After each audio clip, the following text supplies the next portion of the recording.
Nurse.org and Major League Sports teams are honoring nurses with discounted game tickets and once-in-a-lifetime experiences. From throwing the first pitch to riding the Zamboni to on-court recognition, join the fun. Visit nurse.org/nurse night to find a nurse appreciation event near you and grab your discounted tickets today. The Love and Leary Podcast is where nursing leadership, innovation, and real talk come together. Hosted by nurse leaders Marion Leary and Rebecca Love. The show dives into the issues that matter most to today's nursing community. Each episode features candid conversations, expert insights, and bold perspectives on healthcare, leadership, advocacy, and the future of nursing. Whether you're a clinical nurse, nurse leader, or another healthcare changemaker, Love and Leary offers thoughtful dialogue and practical takeaways to inform, inspire, and empower nurses at every stage of our careers. Hello, everyone. Welcome to the Love and Leary Podcast. We're so excited to have you guys here with us. And today, really a very special guest and what is really our first nurse spotlight, because we feel like there's these stories that need to be told about incredible nurses who have changed not only the future of their own careers of what's possible, but also the future of nursing. Marion, I'm so excited we're having Paul Coyne join us today. I know. How lucky are we to get to have Paul Coyne on the Love and Leary Podcast? It's pretty awesome. Thank you for joining us, Paul. I really appreciate it. Oh, happy to be here. Thanks for having me. I'm the lucky one. I listen to you both all the time on the podcast, and I'm excited to be here. Great. So, we really, like Rebecca said, want to spotlight nurses who are doing cool and interesting things for their own profession, but for the nursing profession in general. So can you first, take us back? How did you get into nursing? What did you do before nursing? Tell us a little bit about your background.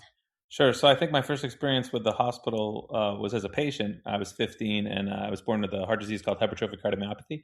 And when I was 15, they said I was at higher risk for ventricular fibrillation and sudden death. And so I thought it was a good idea to put in an ICD or a defibrillator. They put it in and it ended up getting infected. And so I spent about a couple months in Boston Children's Hospital as a patient, fighting that infection.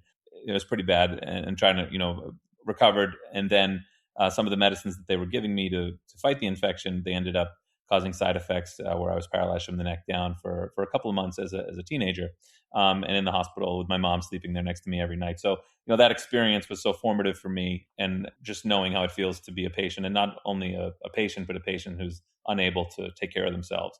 So that was probably the first experience, but like every other teenager, you go through something like that, you're just happy to be a kid again, and you just try to have fun. So then I went to college and didn't think too much about it. I was an EMT in college, but then a week after I graduated college, I suffered a stroke in my left thalamus and had to learn how to walk and talk again. And that process sort of brought back and solidified, my own experience as a patient, but two, the respect that I had for nurses and the difference that they had made for me in my life and my healing. But I had already had a job offer from my senior year of college to work at Goldman Sachs as a derivatives analyst in interest rate derivatives. And so I moved to New York without the ability to speak and without the ability to remember much of my life, and recovered for about 3 years at Goldman because I could trade derivatives, but I had trouble speaking. They just thought I was a shy trader, but it was a lot of computer work. After about 3 years of that, my brain was back and I was like, I don't really like this. I think I'd like to do something that gives me more purpose and more meaning and just makes sense for what I've gone through, and to try to help other people and pay it forward in that way. And so went back to school to become a nurse.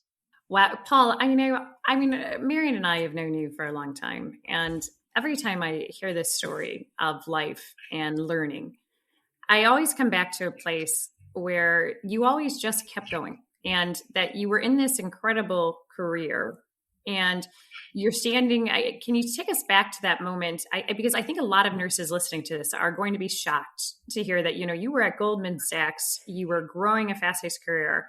And there was a moment in time that was the moment when you decided, you saw something, you experienced this thing. And can you take us back to that? Oh, sure. Yeah. So, once a year, Goldman would give us these corporate physicals, which was basically like going to the regular provider's doctor's office, but it was just, they just had nicer food after you were done fasting. But it was and they put you in these in scrubs, and I happened to be walking by a mirror, and I just kind of caught a glance of myself in the scrubs, and had this feeling come over me that I was supposed to be a nurse. And I kind of remembered enjoying being an EMT, but more importantly, but remembering the experience that I had as a patient and just feeling like that's what I was supposed to do. So it was a very sudden experience of just like, this is what I'm supposed to do. And I remember calling my mom and dad and telling them that that's what I wanted to do. I had already enrolled in Northeastern's MBA and Master of Science in Finance program, and I was going to do it on the weekends while I was at Goldman. But I was like, I'm going to go to nursing school.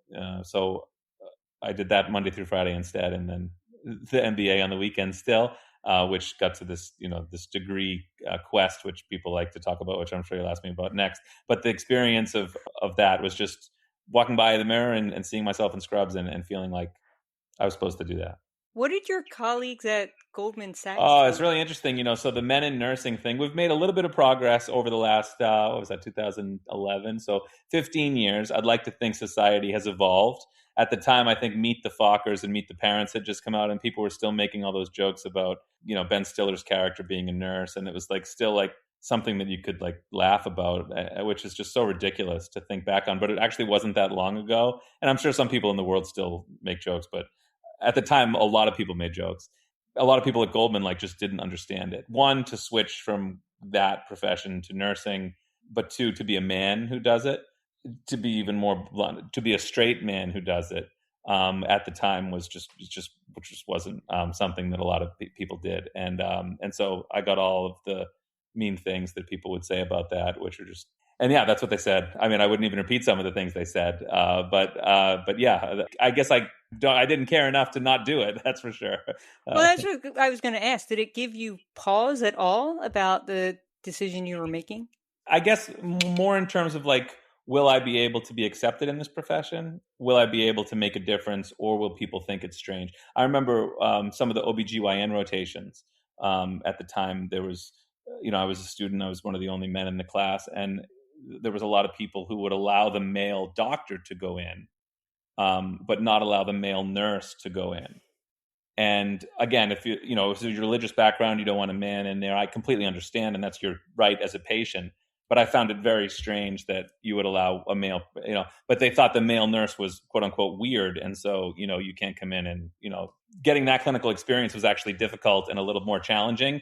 And again, some people, just to clarify, some people really were like, no men at all. Totally get it. But to allow some men in or not based on their profession just didn't make sense to me. But that happened to me. And that was, didn't feel that good when I was doing it. So there was a couple times like that where I was like, wow, will I be able to, succeed in this profession and have it work out. But did you show them? Because boy, have you succeeded in this profession, Paul.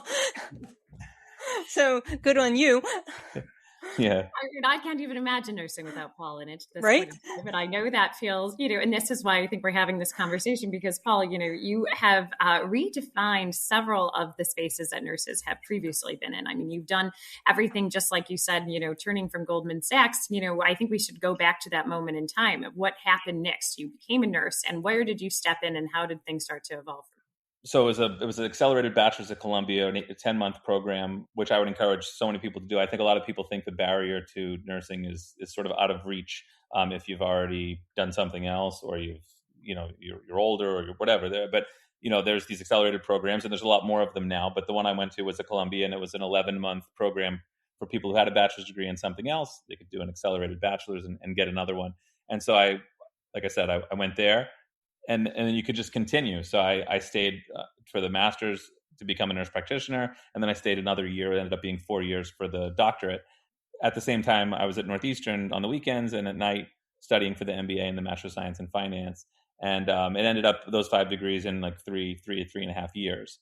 Everyone is always like, how did you do that? Like some people have, that's all they want to talk about. So there's if you want to hear more about that, there's tons of podcasts that talk just about that. But honestly, that period of my life, it was necessary. You have a stroke and you wonder if your brain is back.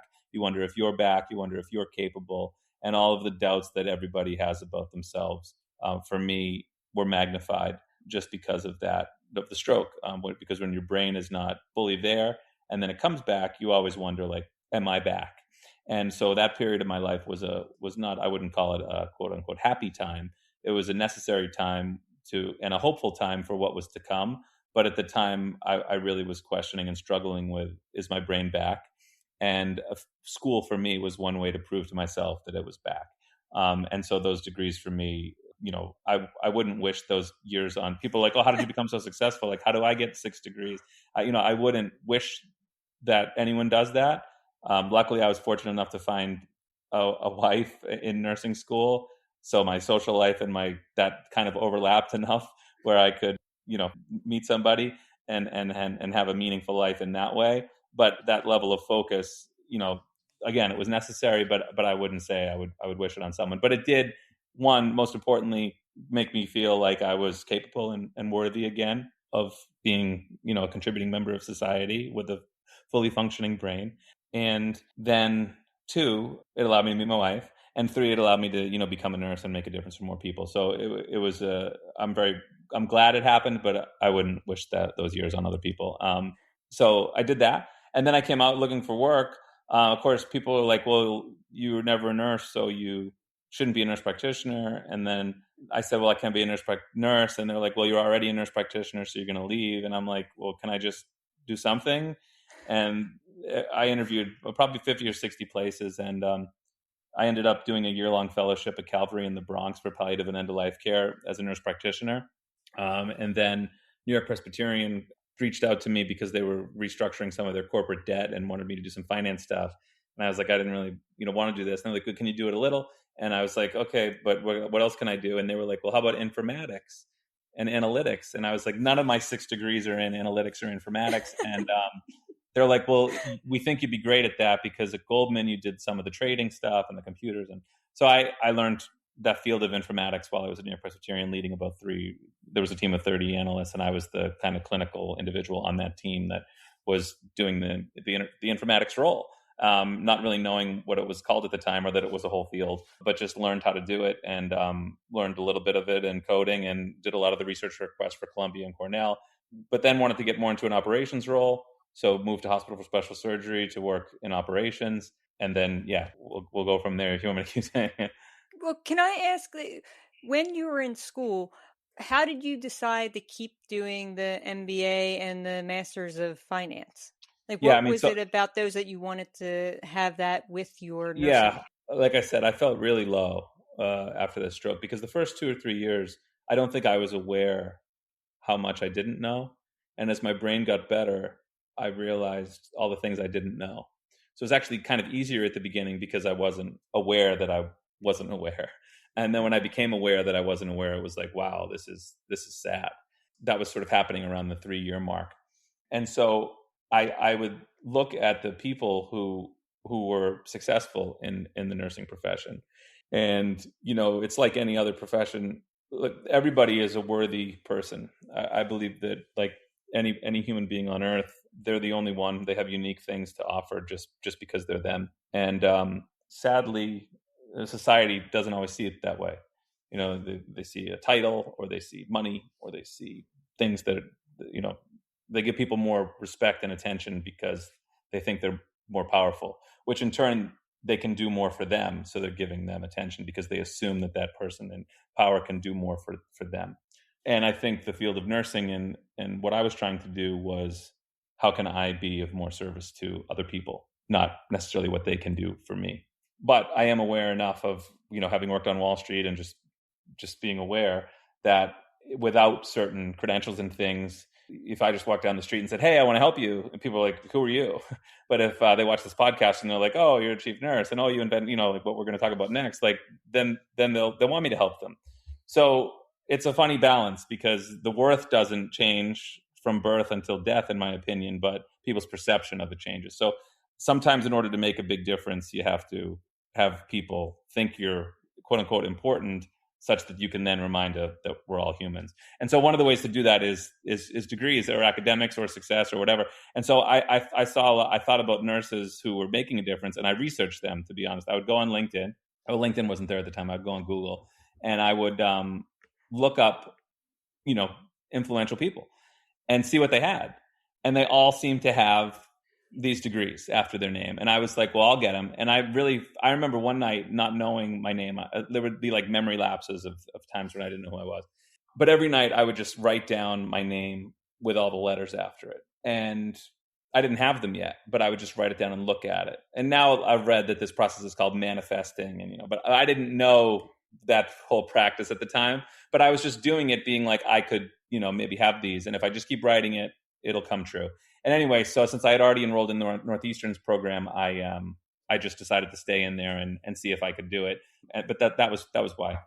I mean, Paul, I really appreciate that you actually did manifesting without doing it. And I think a lot of people wonder if that's even true. I know that and it's more people that I talk to in this space seem to now really understand the value of picturing what is possible by really seeing themselves in those marks. And so I never knew that about you. So I'm so glad you shared it, because not only did you achieve these degrees, 6 degrees in a very short amount of time, which I think that people joke is a world record, but I don't know if it is a joke or not. Some people have to research. But you know what? You mentioned you went to hospitals for specialist surgery. And if I recall correctly, you became the youngest chief nurse executive of a hospital system in the history of the United States at one of the most prestigious hospital systems in the country. Yeah. So thanks. So they say, again, if there's someone listening who is younger, please correct me. But there was, it might be of an academic medical center. I think there might be of a system. I don't know. There's different ways to do it. But I was pretty young to be a chief nurse executive. They offered me the job at 34. I think I had just turned 35 when I took it. And yeah, I led 2,000 people across 4 states for about 4 years. Every department, the clinical department that you could think of, pharmacy, lab, nursing, patient care services was the job. And HSS is the number 1 orthopedic hospital in the world. Yeah, it was a great experience. It actually happened, and people are like, how did that happen?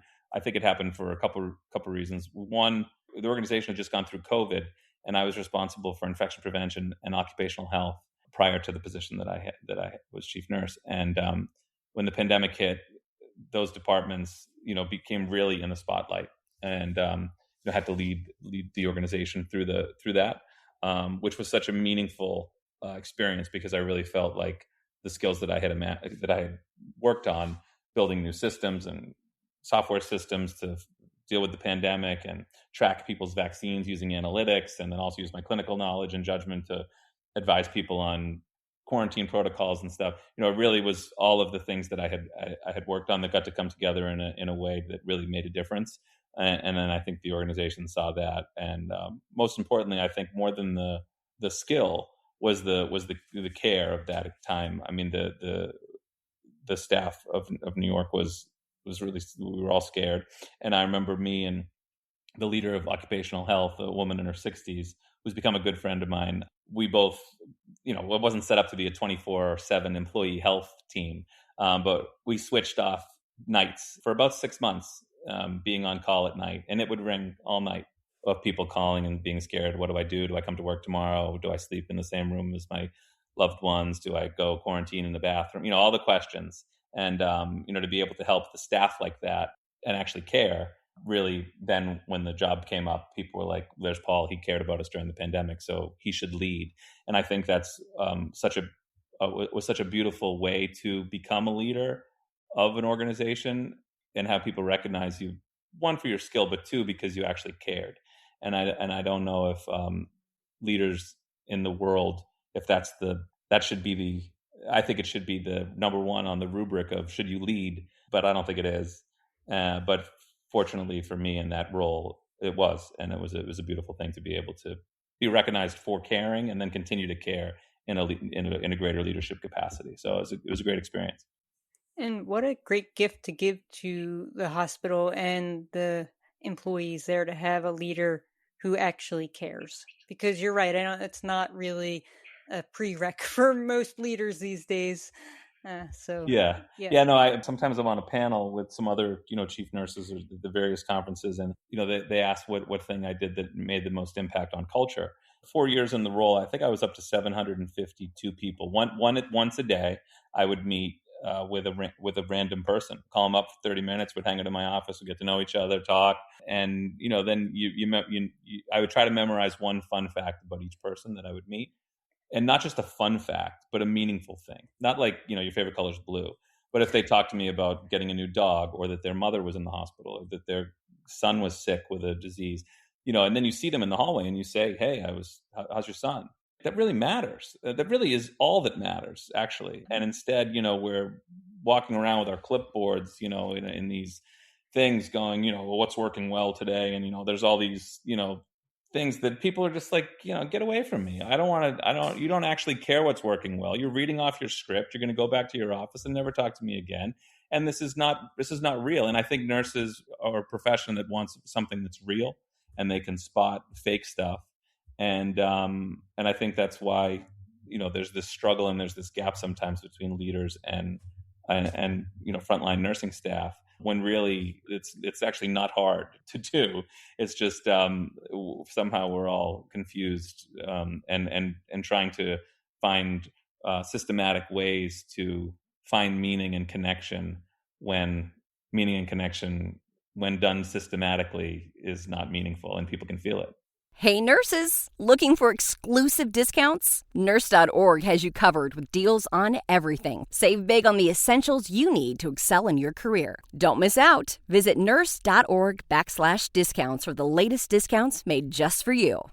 Paul, you say that so well. And I mean, you've lived this career, and we haven't even had the chance to even, touch on it. Your incredible career of becoming a nurse, scaling at Hospital for Special Surgery, but also across that, you also built a company during this time as well. So can you talk just a little bit about that? Sure. Yeah. So when I was working in analytics at New York Presbyterian, another student from Columbia, Michael Wong, who ended up being the founder of Inspire, and the two of us started the company together with my college roommate, my roommate after college, a good friend of mine from college who I lived with for 6 or 7 years after school, who helped me with the stroke. The three of us, and some others, got together and started this company to create a computer vision software and hardware and analytics system, sort of a full suite of computer vision tools to analyze the physical and digital environment of the hospital. And we did it at night and on the weekends. My weekends were free after the Northeastern, after the school was done. Anything was easier than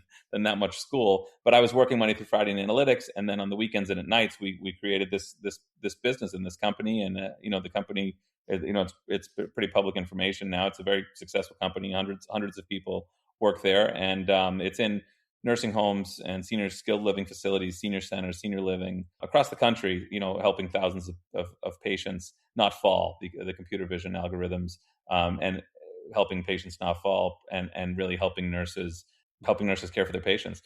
We called the device Augie because we believed that the technology should augment, which at the time, like, people weren't even talking about. Now it's even more important. But this was before chatbots and the use of AI. But we just believed the technology should augment the care team rather than replace it artificially.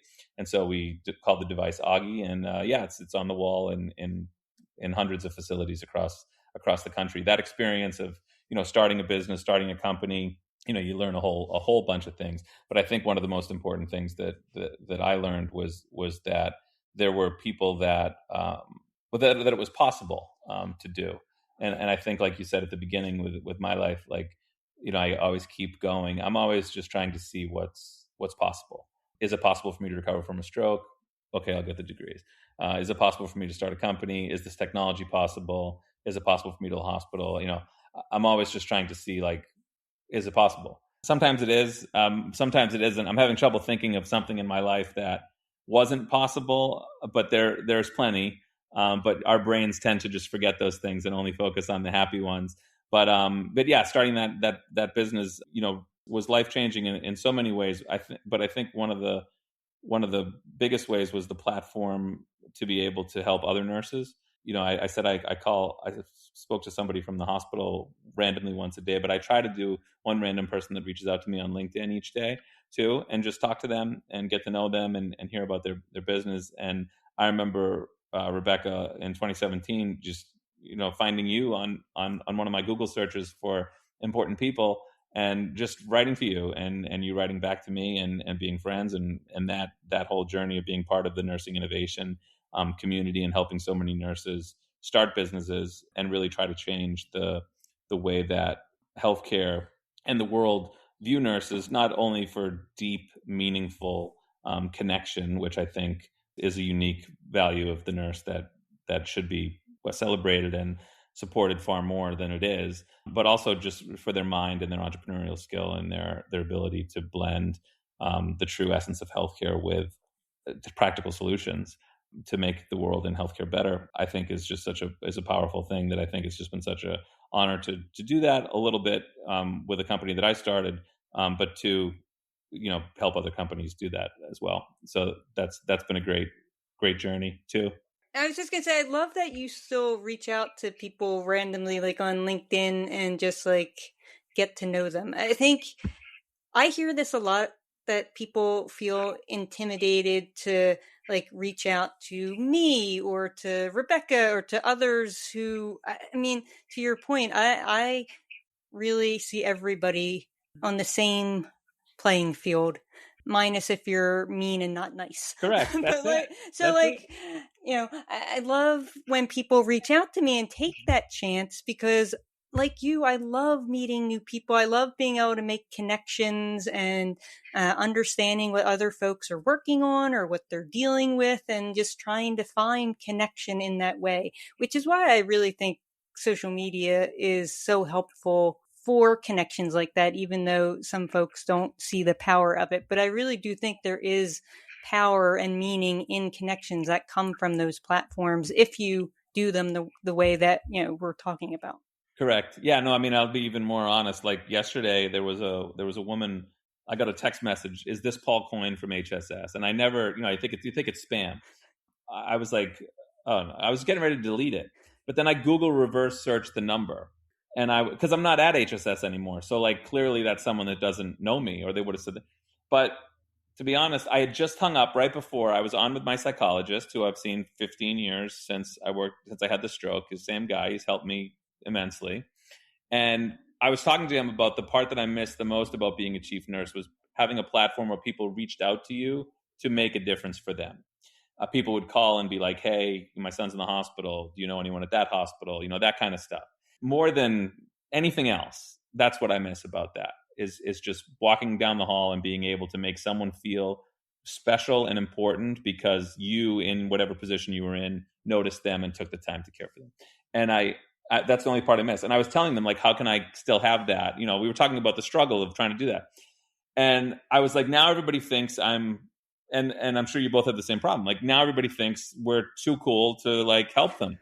And we're just so busy, and we want to, and so I told them, like, how do I help? And anyway, I saw the text message. I Google reverse searched the number before I deleted it, and it was a staff member from 3 years ago. I hadn't talked to this woman in 3 years, and she was in the hospital with her son, who's 10 months old. He has leukemia, and she said, "I can't believe you called me back." And I said, well, I had to Google reverse search it. You should just say your name next time. And she was like, she goes, in my 20 years in healthcare, I was thinking back of everyone who cared about me. And, I know we only talked once or twice, but you popped into my head. And my son's in the hospital and he has leukemia and we don't know what to do. And, can you help me? And that's so meaningful to me. In just so many ways. And I helped her, and I emailed the chief nurse of the hospital that she's at and said hi, and can you help me? I did everything that I would have done in the old role, but it was like my ask had been answered from that's like just an hour before. And I told her, manifesting again. Yeah, I said, well, thank you so much. I'm so glad that you reached out. I was just talking to my psychologist about how and she kind of laughed, like I don't think she believed me. And I was like, I just want to help people. Like, please let me help you. So anyway, so that was yesterday, but I really mean it. And I think if more people like that were leading, certainly healthcare would be better, the world would be better. And honestly, I think everybody wants to. It's just that I don't know if there's a tangible reward. We like metrics. We like this is the output. 3 years ago, I didn't have an output for spending 30 minutes with that person, but I had an output yesterday from the 3 years ago. And so sometimes you can't see it, and sometimes it comes back way later. But if you keep living that way, I think that the things become better. So, So reach out if you're listening. I'm happy to help you. I really mean it. I would imagine that many nurse leaders, especially, would want to be able to help more people if the systems we create didn't make it really difficult for nurse leaders to do their jobs. Yeah, that's right. No, that's right. It's tough. Okay, we should change course for a minute because we're getting close to time here. And I really wanted to talk to you about all of your incredible creative outlets, including the 2 poetry books that you've written, Paul. Oh, So thanks. can you talk about, because I am fascinated with all people's skills and talents, but especially nurses. I feel like there are so many nurses who have all of these different skills, experiences, and knowledge that they bring to the profession that heighten the work that they do. And the creative outlets, especially, like, I think really heighten the connections we make with our patients and help us see things in a different way. And I'm curious as to like how you came about the poetry that you write and what inspired you to like publish 2 books and all the good stuff around Yeah, that. no, thanks for asking. I think so I think there's 2 schools of thought on healthcare. It really comes down to empathy, right? And whether you value the empathy as a strategic asset or as an inhibitor to the result. I remember being in nursing school and learning all about the different theories, and there's a risk of when you bring so much of yourself that then you get lost in the other person that you're caring for, you lose yourself in that interaction and you're not separate enough to be able to actually care for the other person. And that happens in relationships. It happens certainly in palliative care, but it happens in nursing a lot. And it happens when that's a risk. But going too far the other way and not making a connection at all, not bringing any of yourself to the conversation, not being empathetic, you're not going to get a phone call like I got yesterday where you're able to make a difference for someone because it becomes very transactional. And so there's a line there that I think I'm always struggling to make sure I find the deepest connection possible without losing myself such that it's not healthy for me or the other person. Poetry is one way to do that because these are my poems. I woke up, actually, that's not how it started though. That's what it sort of evolved into. But one night I woke up with a dream of like 4 lines of a poem. And my wife was pregnant with our first son. And I was like looking around, like, like is God talking to me in my life? It was just like a weird experience of like, why am I getting, and I never really wrote like, and it was like very clear what it was. And I woke up like, whoa. And I read it and I was like, this is pretty good. And the poem was called Bound. And it's in the first book. And it's the last 4 lines of the first book. We're just in a dream. And it was, you are not truly bound within, nor are you bound to be. The battle has been won, my child. You are already free. And that was the dream. And my wife was pregnant, and I was like, oh, this is maybe about my son. He's in the womb, bound, he's coming before. I went really metaphysical. And then I was like, well, maybe I could write the rest of this poem. So I wrote the rest awake. And it wasn't as good, in my opinion, as the part that came to me in the dream, but it still was pretty good. And I was like, well, maybe I could do this. So then the next day, I was like, all right, well, dealing with being a new dad and about to be a new dad and all the fears and hopes and things, you're excited about having a baby but you're scared and everything, and I was like, well, let me just write down about these things that I want to teach my son. And like I said, with my heart disease, like I'm always worried that I'm not going to be here. My heart disease is what it is. There's always transplants and other things they do for hearts, but I was born with a heart disease that hasn't been beating right since I was born. I probably won't be 100 years old with this heart, but there's new hearts they'll give me. Now they're making pig hearts, and so the future's bright for me. I'm optimistic for the next 60 years, but it is always in the back of my mind that that I wouldn't be here when my kids get older. So I wanted to write a book of poems of lessons for my son that I would want to teach him if I wasn't here, and that was really the inspiration. And so those were 100 lessons of things I wanted to teach my son. And in doing it, I was like, well, these are things I want to teach everybody, and they're also a kind of a reflection of me and what I believe. And they're also, speaking to this human longing that I think we all have that isn't always expressed. And so I started sharing them. Like there were people at work who come into my office, they're like, you don't know how it feels to be, XYZ, or ostracized. You don't know how it feels to be XYZ. And I'm like, I don't know how it feels to be you, but I do know the experience of being minimized. I do know the experience of being excluded. I do know the experience of not believing in yourself. I know the experience of other people not believing in you. I know all of that, not like you do, but I know that feeling, perhaps in a different circumstance or a different way, but I can, and here's a poem.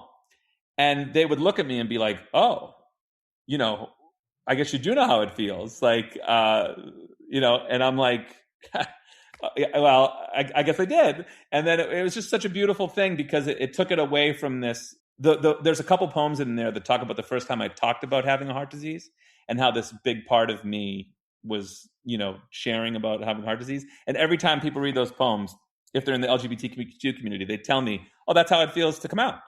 And because you had this part of yourself. And I'm like, oh, well, that's how it felt to tell people about heart. So again, like totally experiences that I don't understand, but the feeling I perhaps do. And perhaps we all do if we look deep enough and talk about it in a way that talks about the human feeling as opposed to the human circumstance of the thing that's different about us. What is this? Anyway, so I started sharing them, and that's kind of how it happened. And then I started writing a second book about my own experiences of that way, of like how it felt to be me. So that's the second book. So the first one is like objective lessons, and the second one is how it feels to be me, but really how it feels to be, quote, everybody.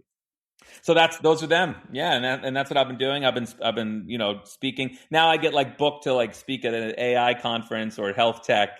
And like, I get up on stage and I'm like, hey, can we do a poem first? And it's pretty funny to watch some of these people, but I think, it's certainly different and memorable. But I think particularly in the age of technology and we're any focus on what it means to be truly human, I think is what the world needs. And so I'm just trying to, people think I'm doing it for them. I'm really doing it for me. I want the connection too, and them. It's a mutual two-way connection. So thanks for buying the books. Well, Paul, this has been way too fast to go through an incredible story. And I know we haven't even got on what you're doing next. So as we are heading in, what final thing do you want to share with this audience? Because the truth is, if anything resonates with me, is it possible? Seems to be a message that is just so powerful and regular for what this audience needs to hear today. So leave us with that final thought, something that we haven't shared with our audience.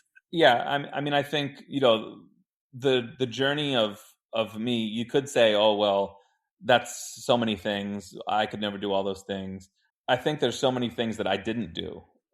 I just have learned to frame my story in a way where I guess I did do a lot, but I've learned how to frame the story in a way that that people notice that I did a lot. And I think that nurses are so good that they're doing all the things that are possible, but perhaps not saying it because they think, oh, well, that's just what I do. I just cared for that nurse yesterday and helped her get her son into the hospital. And that's just the right thing to do. So I won't tell anybody.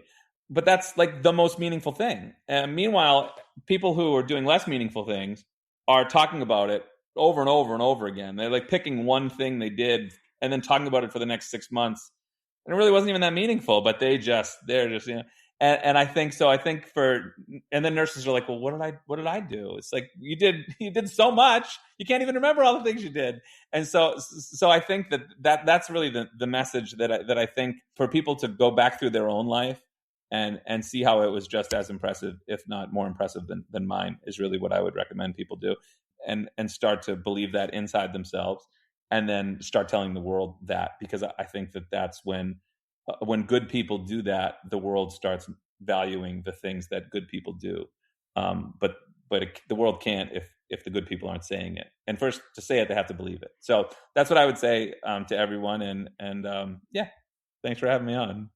Paul, thank you so much. I mean, I think that's like the best place to stop because, good people doing things, we need to value that more. Thank you for all that you've done. Thank you for sharing your experiences and lived experience with us on the podcast. We really appreciate it. Rebecca, thanks final words? Paul, I think that the truth is we watch life, we watch people, and we assume that we know who they are. And then when they start speaking, we see so much more of everything that is possible, not only in our world, but in our profession and in a better future for everything that we could imagine in nursing. So thank you for taking this time. To everybody who tuned in to Love and Leary, you just heard from what we believe, Marion and I, a longtime friend, a person that by just moments of time through nurse-led innovation brought us all together to change the world, I think in a way that rises all voices, is going to actually change the future of nursing. So with that, thank you for tuning in to the Love and Leary podcast with Paul Coyne this day, and we look forward to seeing you next time. Thanks for listening to the Love and Leary podcast. We hope this conversation sparked new ideas, challenged your thinking, and reminded you of the power nurses have to lead change. If you enjoyed this episode, be sure to subscribe, leave a review, and share it. You can find more episodes and join the conversation wherever you do your podcast listening.